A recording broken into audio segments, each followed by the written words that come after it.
The name celiac disease doesn't actually tell us much about what the disease does. But there's another name that I think is a little bit more informative, and that's gluten-sensitive enteropathy. Entero refers to small intestine and pathy refers to disease. So there's a disease of the small intestine that's caused by gluten. It's also important to note that celiac disease is an autoimmune disease. That is, the immune system is attacking the small intestine. We don't actually know why that's happening, but we do know that some people have a genetic predisposition towards developing the disease. We also know that people who have celiac disease are more likely to develop other autoimmune diseases as well, such as type 1 diabetes or thyroid disease. And we know that it's more common in people who have Down syndrome. Now, even though we don't exactly know why the immune system is attacking the small intestine, we can still kind of look at the pathophysiology and what's exactly going on in there. Now remember that gluten is composed of two different proteins. There's gliadin and there's glutenin. We'll mostly focus on gliadin. Now let's say you eat something that contains gluten in it. That gluten will eventually make its way into the small intestine. And here I kind of have a diagram of the different layers of the small intestine. Once it reaches this point, for some reason your body will start to produce antibodies against the gliadin. This will then recruit all sorts of lymphocytes or white blood cells into your small intestine. Because you have a lot of lymphocytes and antibodies in your small intestine, we say that there's inflammation in there.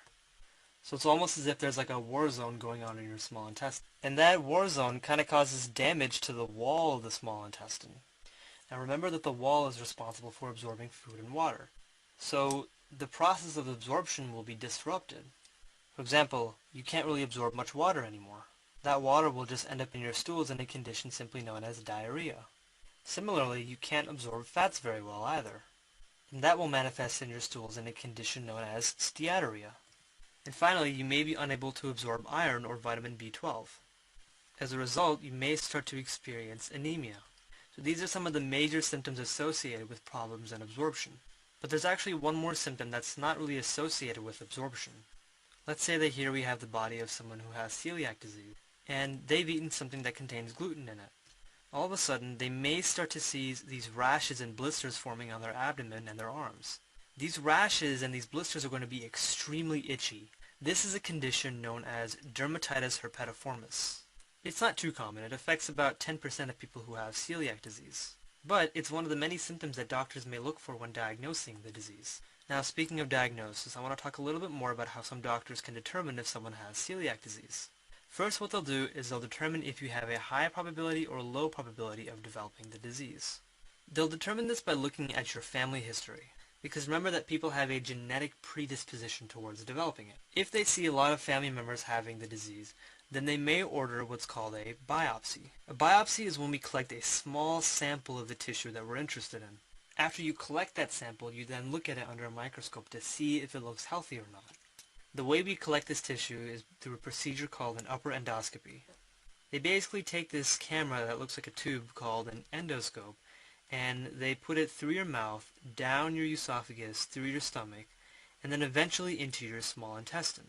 Because it's a camera, the doctors can then actually see what's going on in the small intestine, and they can collect that sample. Now, let's say you may have a low probability instead.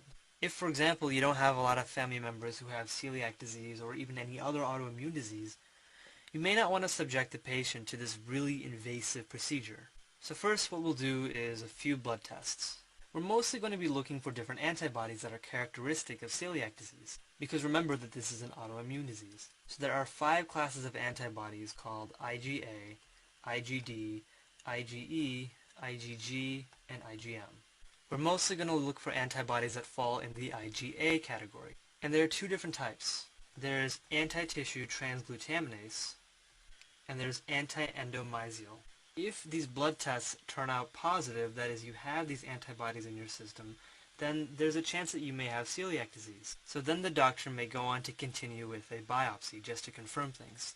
Now let's take a look at that biopsy in a little bit more detail. So here we have 2 different pictures of the small intestine under the microscope.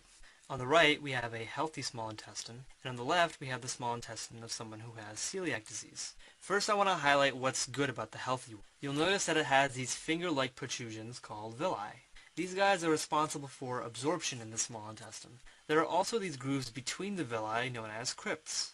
In the disease sample, you'll notice that these villi are actually blunted.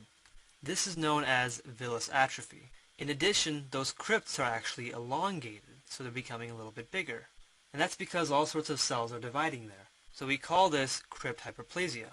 So it's kind of like the mountains of the villi are getting smaller and the valleys of the crypts are getting deeper.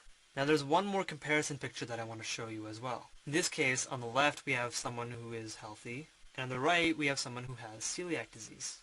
Now remember that in celiac disease you have a lot of inflammation in the small intestine. That means that you have a lot of lymphocytes in there.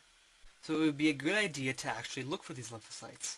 So you'll see these kind of blobs that are in the villi of the small intestine, right? And the celiac disease tissue actually has a lot more of them. Now these blobs are corresponding to the lymphocytes, and it's pretty clear in this picture that there are way more lymphocytes in the diseased tissue than in the healthy. Now these are really the main signs that we look for with regards to celiac disease. And if the tissue sample shows this, then that's how we can diagnose it. But diagnosing it is one thing. I mean, how can we really treat it? Well, unfortunately, there aren't really many medicines or procedures available to treat celiac disease. Once the gliadin from the gluten makes its way into the body, it's pretty difficult to stop the antibodies from marking them. So ultimately, the best thing that anyone can do is to simply go on a gluten-free diet. Now, usually these gluten-free diets are pretty strict. But I think that now, given that there is this rise of gluten-free diets, it's becoming a little bit more easy for people to maintain these diets. As long as you don't consume gluten, then you should be okay, even if you have celiac disease.